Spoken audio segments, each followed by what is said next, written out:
ABS-CBN Corporation at Ayala Land nilagdaan na ang deed of sale para sa pagkuha ng bahagi ng ari-arian sa QC.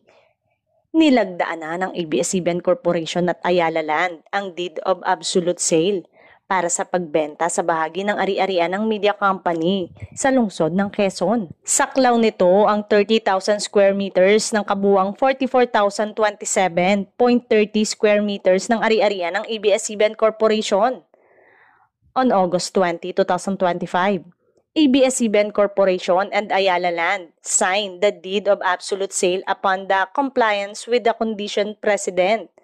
Ayon sa kumpanya, na isang disclosure sa stock exchange.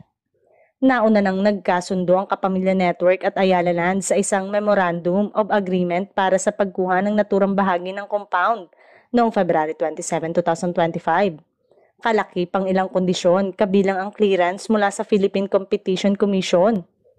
Gaya po ng nauna nating naiulat, pagsasamahin na ng ABS-CBN ang operasyon nito sa matitirang 14,027.30 square meter ng property.